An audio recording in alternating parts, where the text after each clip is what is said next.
ഇതാണ് നമ്മൾ അവർക്ക് വേണ്ടി ചെയ്തു കൊടുത്തിട്ടുള്ള ഗ്രൗണ്ട് ഫ്ലോർ പ്ലാൻ.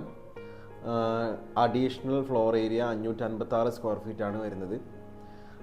നേരത്തെ അവരുടെ സിറ്റ് ഔട്ട് എന്ന് പറയുന്നത് ഈ ഒരു ചെറിയ പോർഷൻ ആയിരുന്നു. നമ്മളത് റൈറ്റിലേക്ക് ആഡ് ഓൺ ചെയ്തു, അഡീഷൻ ചെയ്തു, ഒരു വലിയ സിറ്റ് ഔട്ടാക്കി മാറ്റി. അവിടെ നിന്ന് നേരെ കയറുന്നത് ഒരു ഫോയറിലേക്കാണ്. നമുക്ക് ആദ്യം ഉള്ളതാണ്. ലെഫ്റ്റ് സൈഡിൽ ഒരു ലിവിങ് ഉണ്ട്.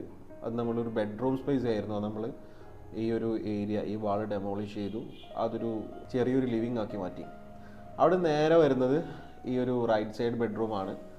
റൈറ്റ് സൈഡ് ബെഡ്റൂം എന്ന് പറയുന്നത് വളരെ ചെറിയൊരു ഏരിയ ആയിരുന്നു. ഇത്ര മാത്രമുള്ള സ്പേസ് കുറഞ്ഞൊരു ഏരിയ ആയിരുന്നു ബെഡ്റൂം. നമ്മൾ ഈ വാൾ ഡെമോളിഷ് ചെയ്തു. ഈ ഒരു 120 സെൻറ്റിമീറ്ററും കൂടെ നമ്മൾ ഇതിലേക്ക് കൂട്ടിച്ചേർത്തു. ഇത് അവരുടെ ഒരു ബെഡ്റൂം ആയിരുന്നു. ഈ ഒരു വാള് ഇവിടെ ക്ലോസ് ആയിട്ടുള്ളൊരു ബെഡ്റൂം ആയിരുന്നു.